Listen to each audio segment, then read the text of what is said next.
Eguerdion. Gaurko ekitaldian, gaurko batzarrean, Jaurlaritzak 10. legegintzaldirako legegintza programa onartu du.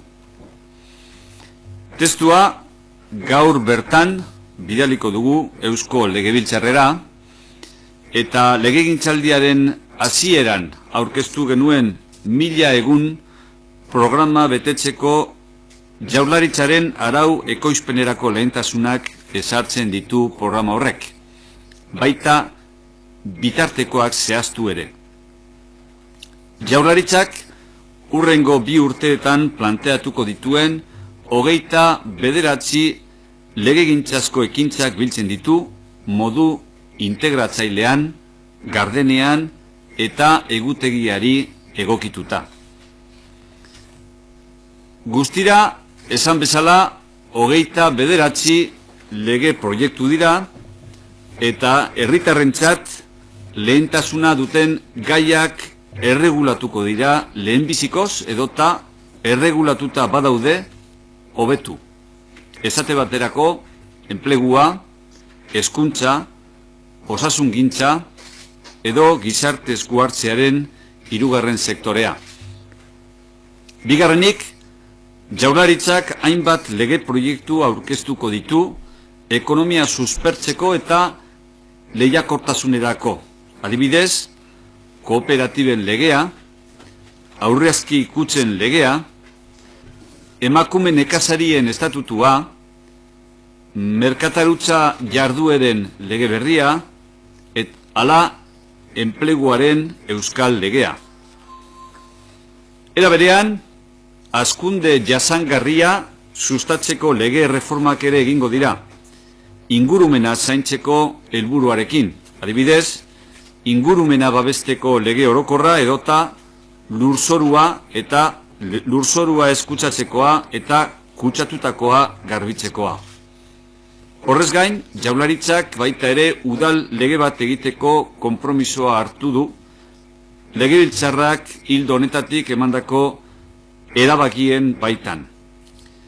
Udal lege horren helburua izango litzateke batetik Euskal Autonomia Erkidegoko antolaketa politiko eta administrazioaren erregulazioa osatzea, eta bigarrenez, Euskal erakundeen arteko erakunde, eskumen eta harreman arkitektura zehatz-mehatz osatzea.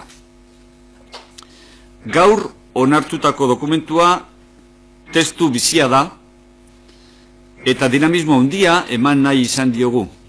Horrela, legegintzaldi honetan, eguneratu, egokitu eta perfekzionatu egingo dugu, gizartearen beharrizanak horrela eskatu ahala.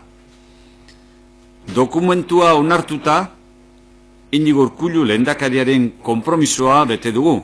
Hain zuzen ere, maiatzaren 2 eta 8 Eusko Legebiltzarrean adierazitako konpromisoa legegintzarako programa egiteari buruzkoa alegia.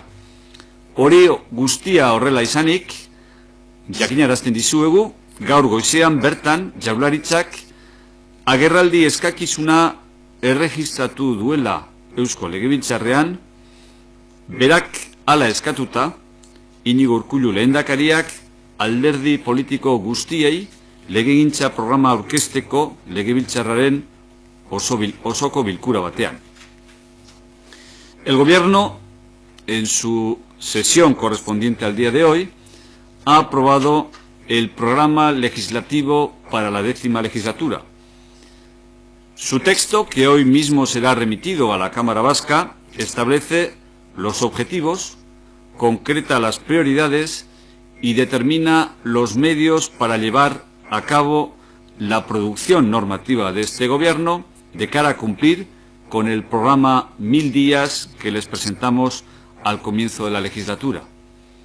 Se trata de un documento que refleja de manera integradora, transparente y ajustada al calendario las 29 iniciativas legislativas que este Gobierno planteará a lo largo de los 2 próximos años.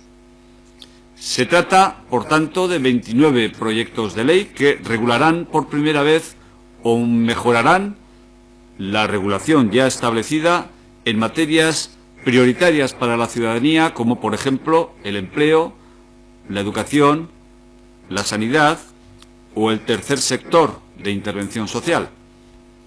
En segundo lugar, el Gobierno presentará una serie de proyectos de ley orientados a la reactivación económica y la competitividad, como por ejemplo la Ley de Cooperativas, la Ley de Cajas de Ahorro, el Estatuto de Mujeres Agricultoras, la nueva Ley de Actividad Comercial y la Ley Vasca de Empleo. Igualmente se harán reformas legislativas para potenciar el crecimiento sostenible, salvaguardando el medio ambiente, como por ejemplo la Ley General de Protección del Medio Ambiente o la Ley de Prevención de los Suelos Contaminados. Además, el Gobierno se compromete a elaborar, con arreglo a los acuerdos adoptados en este sentido por el propio Parlamento Vasco, una ley municipal que, por un lado, completará la regulación de la organización político-administrativa de la Comunidad Autónoma de Euskadi y, por otro, delimite de manera completa la arquitectura institucional competencial y de relaciones entre las instituciones vascas. El documento aprobado hoy es un texto vivo al que hemos querido dotar de un gran dinamismo, de manera que, a lo largo de la legislatura, podamos ir actualizándolo, adaptándolo o perfeccionándolo a medida que las necesidades sociales lo vayan exigiendo. Con esta aprobación se cumple el compromiso adquirido por el Lehendakari Iñigo Urkullu en sus comparecencias ante el Pleno del Parlamento de los días 2 y 8 de mayo del presente año. Y en este sentido les comunicamos que esta misma semana el Gobierno ha registrado una solicitud de comparecencia a petición propia para que el Lehendakari Iñigo Urkullu pueda explicar de primera mano el programa legislativo al conjunto de las fuerzas políticas en un próximo pleno a celebrarse en la Cámara. Horrez gain, Eusko Jaurlaritzak 10,3 milioi euroko gastoa onartu du beharrizan bereziak dauzkaten ikasleen heziketa finantziatzeko. Zehazki, ikastetxe konzertatuentzat dira laguntzok, hezkuntza beharrizan bereziak dituzten ikastetxeek langile espezializatuak kontratatu ahal izan ditzaten. Hauxe da, 10,3 milioi euroon azken helburua, beharrizan bereziak dituzten ikasleen integrazioan aurrera egitea, ikastorduen barruan, eskola jardueretan ikasi eta parte hartu ahal izan dezaten. Además, el Consejo de Gobierno ha autorizado un gasto de 10,3 millones de euros para financiar la educación del alumnado con necesidades educativas especiales. En concreto, se trata de ayudas para que los centros docentes concertados que escolaricen alumnado con necesidades educativas especiales puedan contratar personal especializado.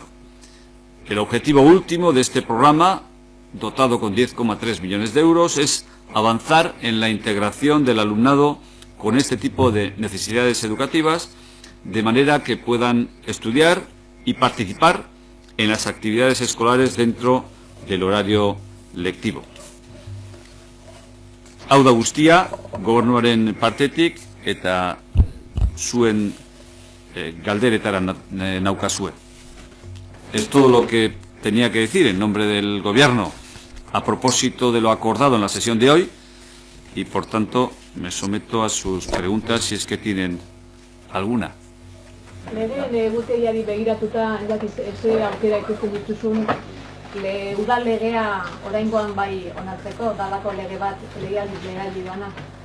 Bueno, esta lege bakarra lege horrek bere zailtasunak izango ditu, ez dugu ukatuko, beste lege batzuk ere badira aurreko legegintzaldietan alegina izan arren, alegina egin arren ejekutiboak hoiek aurrera atera izateko, alegin hoiek porrote egin duten kasuak badira. Udal legearen kasuan argi dago adostasun ugari behar dela, adostasun politikoak batetik eta adostasun instituzionalak bestetik, ukaezina da hori, baina gobernua lanean dagoia testu batean, eta adostasunak bilatzeko aleginean murgilduko da hurrengo hilabeteetan, ez horretan zalantzarik izan.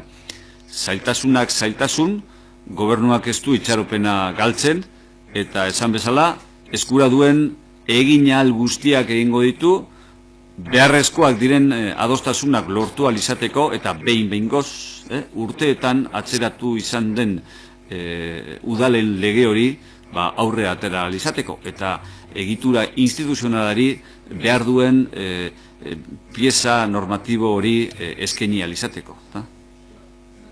De la esperanza, por tanto, de poder aprobar esa ley municipal, ¿no? Bueno, al gobierno no se le ocultan las dificultades que pueda entrañar la aprobación de algunas de las leyes que se integran en el programa legislativo. Entre las que ofrecen dificultades se encuentra sin ninguna duda la ley municipal, que fue objeto de diferentes intentos en el pasado por parte de diferentes ejecutivos, pero que ninguno de ellos pudo prosperar finalmente, porque las legislaturas tocaron a su fin antes de que la Cámara Legislativa pudiera culminar la tramitación de los proyectos que fueron remitidos por los respectivos ejecutivos.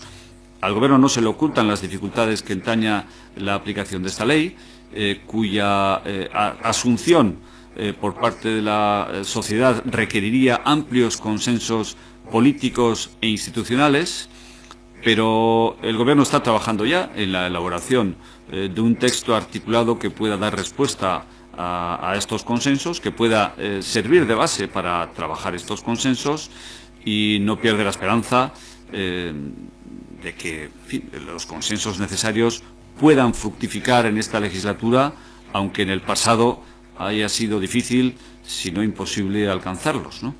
Los retos están ahí, pero el empeño del Gobierno no es menor, y estamos ya de hoz y coz sumidos en la tarea, ¿no? Sobre el calendario, los plazos que marca, estamos hablando de la aprobación del proyecto de ley o de la aprobación de la ley, punto 1 y punto 2, ¿cuáles son las prioridades? Hablaba usted de prioridades. De este programa legislativo, ¿cuáles son las prioridades del Gobierno? Bueno, los plazos que figuran en el documento son plazos de remisión del proyecto de ley al Parlamento. Lógicamente, el Gobierno no puede condicionar los tiempos del Parlamento y no puede predeterminar cuál va a ser el tiempo del que va a disponer o del que va a querer disponer la Cámara Legislativa para la tramitación y aprobación de los proyectos de los que tiene conocimiento, ¿no? Por tanto, el compromiso del Gobierno hace referencia a la fecha de remisión del proyecto de ley por parte del Ejecutivo a la Cámara Legislativa. Los tiempos de la Cámara Legislativa los regula el propio Parlamento, y son los representantes de los ciudadanos los que definen cuál es el calendario de trabajo del Parlamento, ¿no? En segundo lugar, las prioridades. Bien, todos los proyectos recogidos en el calendario son prioridades del Gobierno, por eso los ha definido el Gobierno y los ha incorporado a este cuadro de compromisos que responde a necesidades constatables, o bien de las instituciones o bien de la economía o de la sociedad, ¿no?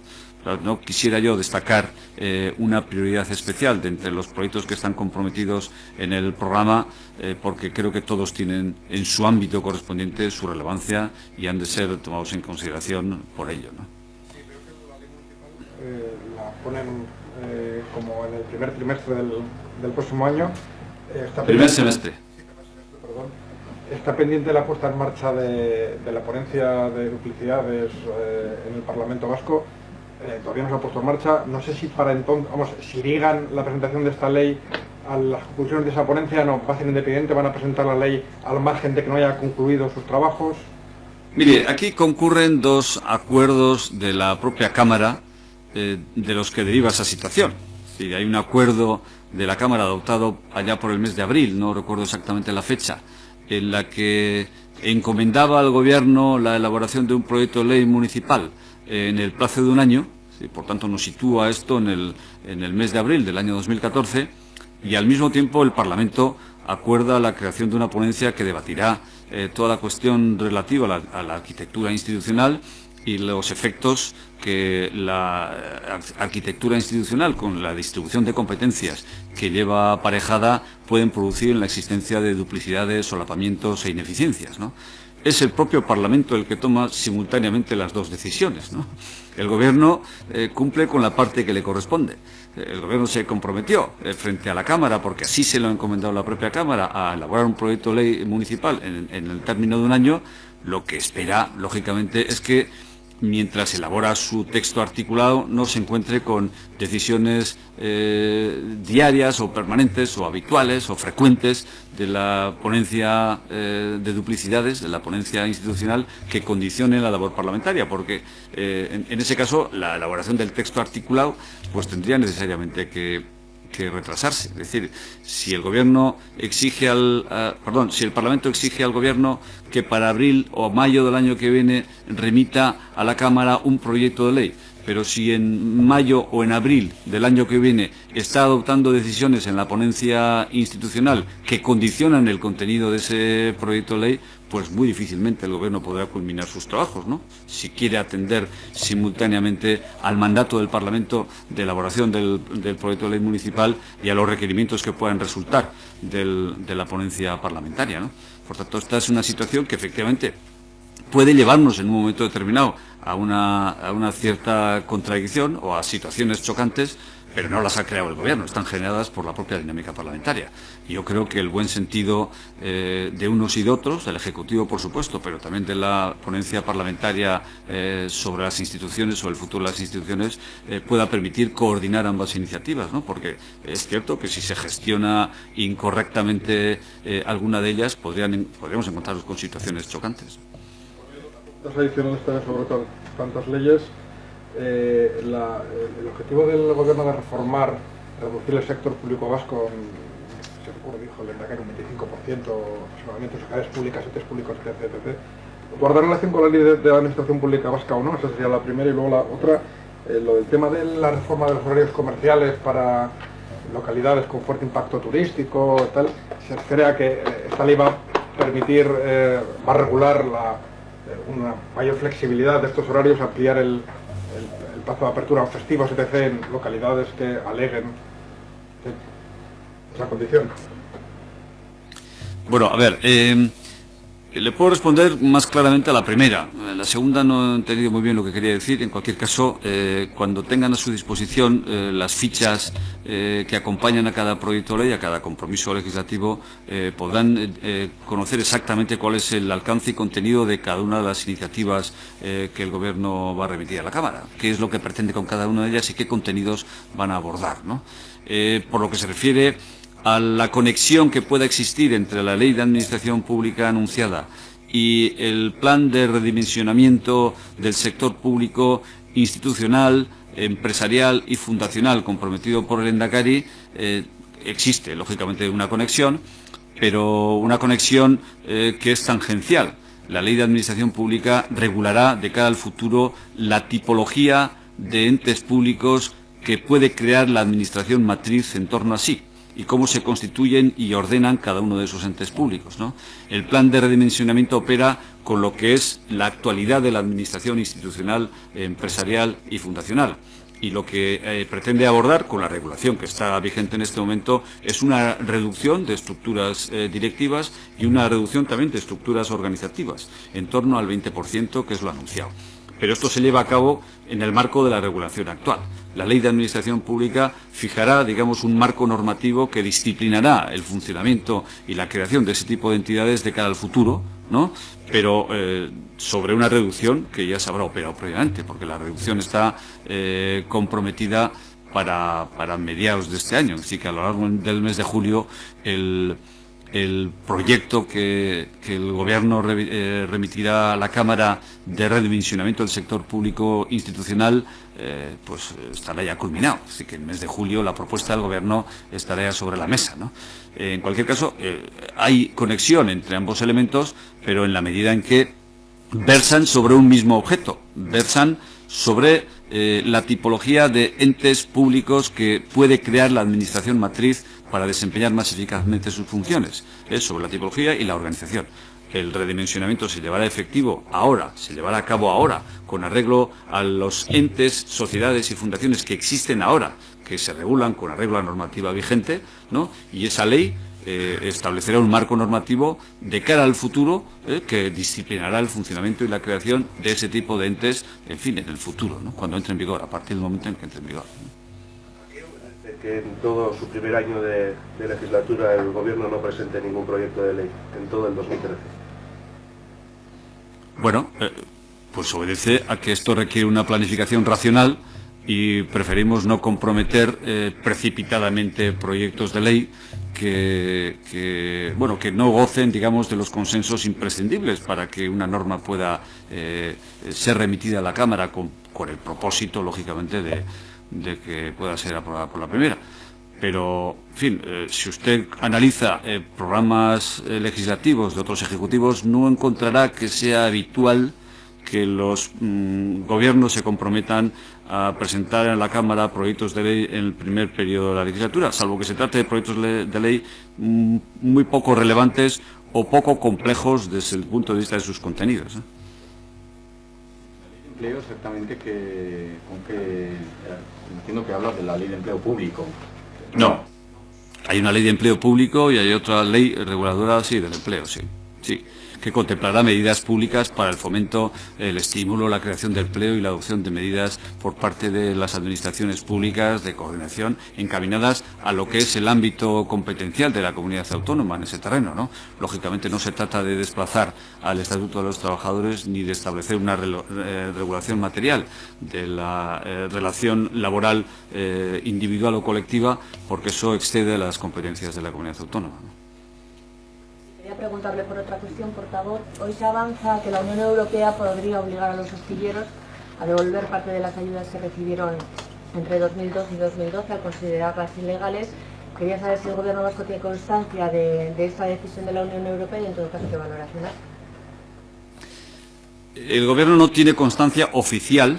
No le voy a negar que han existido conversaciones informales, pero no existe todavía constancia oficial de que esa decisión que ha trascendido algún medio de comunicación sea firme y definitiva en los términos en los que ha trascendido, ¿no?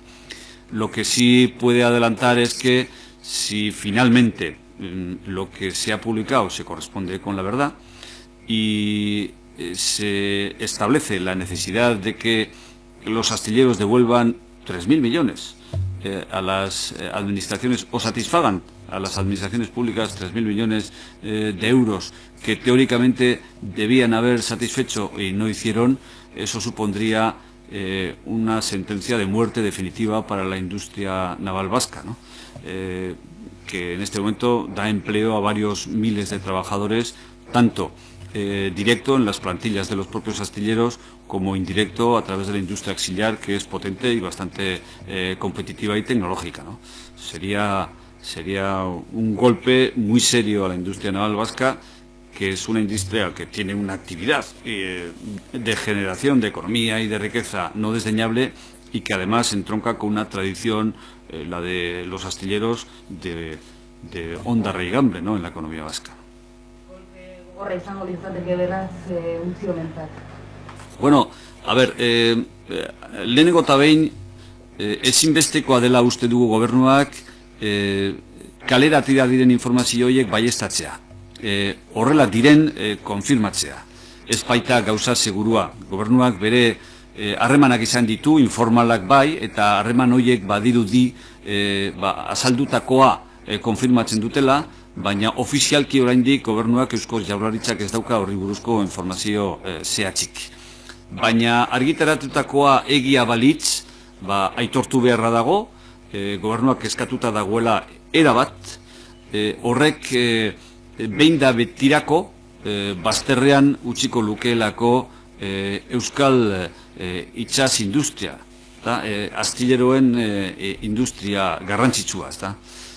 Momentu honetan, hainbat mila persona bizi dira industria sektore horretatik, bai zuzenean astilleroetako plantilan lan egiten dutelako, bai zeharka industria auxiliarean dihardutelako, eta bestalde batetik iraganean tradizio handiko sektore bat delako, euskal ekonomiak bere egituran presentzia handia izan duen sektore bat izan delako.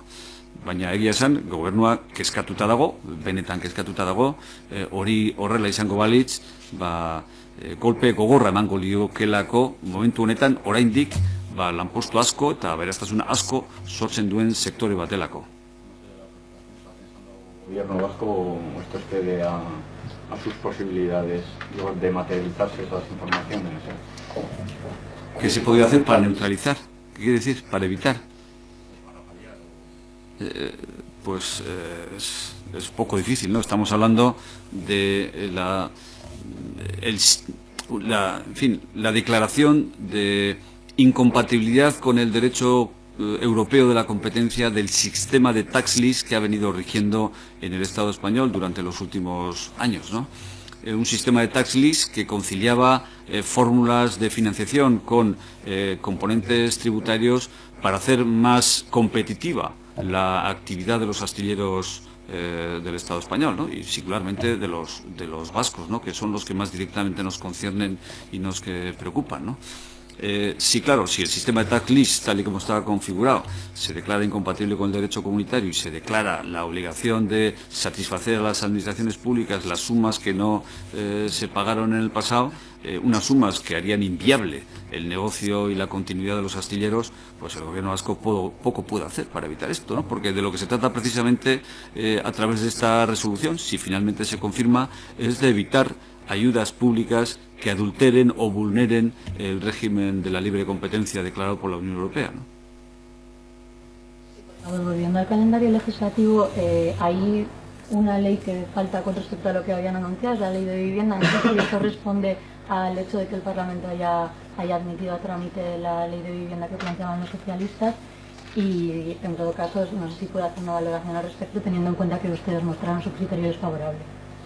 Hombre, lógicamente hubiese sido un contrasentido que el Gobierno incorporase a su programa legislativo un proyecto de ley que hace todavía una semana el Parlamento aprobó como proposición de ley, como iniciativa parlamentaria de la propia Cámara, ¿no?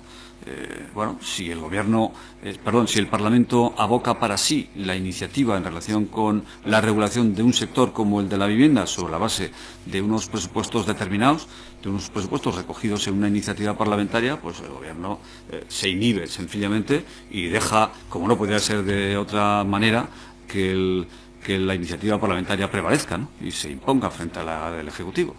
Ahí no tiene nada que decir. Sencillamente en un régimen parlamentario las cosas funcionan así. El Parlamento tiene prioridad frente al Ejecutivo en todo lo que tiene que ver con la ordenación jurídica de las cuestiones que tienen que ser reguladas con norma de rango de ley, y el Gobierno actúa en consonancia con lo que son las pautas generales del régimen parlamentario, sin nada que aportar, ¿no? Tampoco se trata de una proposición de ley. Esta que ha tomado en consideración el Parlamento Vasco no se trata de una proposición de ley elaborada por el Grupo Parlamentario Socialista, como bien saben, ¿no? Fue un texto articulado elaborado por el Gobierno con recursos del propio Gobierno, con funcionarios del propio Gobierno, y que además el Gobierno pagó a una consultora con dinero público de todos los contribuyentes para que le prestara una cierta ayuda a elaborar el texto articulado. Eso es lo que el Grupo Parlamentario Socialista ha presentado como propio, sí, con algún añadido puntual que no altera lo esencial del contenido. Sí, en cuanto a la ley municipal, ha mencionado las dificultades con las que se han encontrado gobiernos anteriores a la hora de sacar este proyecto adelante. Yo no sé si el gobierno actual ya está trabajando en esa cocina, ese trabajo de consenso desde el minuto cero, es decir, desde ese texto que están preparando, si ya han tenido diferentes contactos con instituciones, con agentes implicados. El Gobierno ha tenido ya contactos. No hace mucho tuvimos uno primero con la representación, con una representación de Eudel, y ha tenido contactos con algunas diputaciones forales, todavía informales, que apuntan, en cualquier caso, a labrar, en la medida que sea posible, los consensos necesarios para sacar adelante la ley. Los de carácter institucional, lógicamente, porque Eudel y las diputaciones son instituciones, ¿no? Con los partidos políticos todavía no ha entablado formalmente una conversación monográfica sobre los contenidos de la ley municipal, más allá de los que puedan estar incorporados en las reuniones bilaterales que el Partido Nacionalista Vasco está manteniendo con el Grupo Parlamentario Socialista y con el Partido Socialista, de cara a clarificar el panorama institucional y sentar bases consensuadas para la configuración del modelo institucional de cara al futuro, ¿no? Un homenaje a víctimas del terrorismo en el Congreso de los Diputados. No sé de qué forma va a asistir el Gobierno, va a estar presente, tiene decidido ya cómo va a hacerlo. Sí, el Gobierno estará presente y lo hará a través de la consejera de Seguridad y del secretario general de Paz y Convivencia, que se desplazarán ese día al Congreso de los Diputados para estar presente en la sesión. Sí, yo vuelvo al calendario legislativo. En el Departamento de Desarrollo Económico hay una ley de modificación de la Ley de Protección de Animales.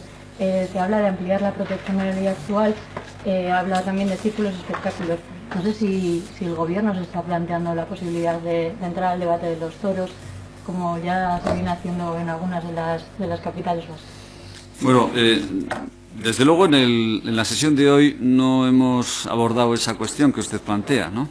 Y si esa es la intención del departamento, que no lo creo, su titular no lo ha comunicado en la sesión de Consejo de Gobierno de hoy.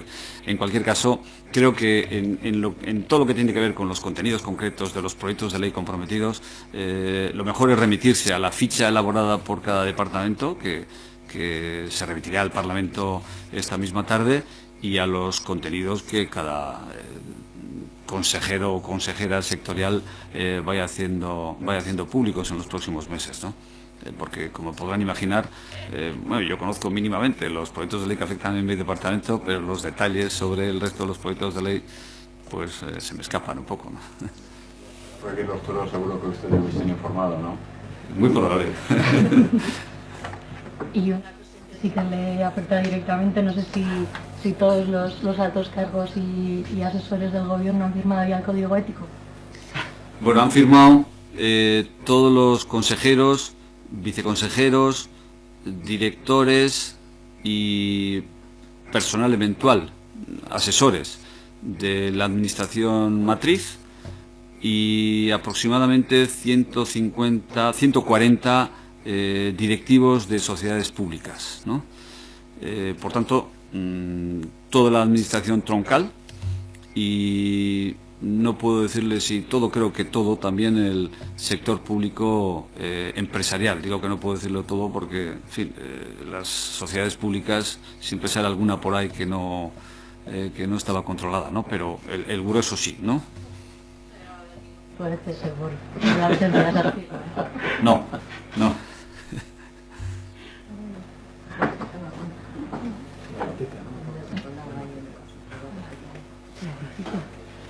Bueno, el Gobierno, entre consejeros, viceconsejeros, directores y asesores, sumamos 199 en este momento. La plantilla era algo mayor, pero los que están desempeñando efectivamente el cargo somos 199, a los que, insisto, se suman los 140 del sector público empresarial e institucional, ¿no?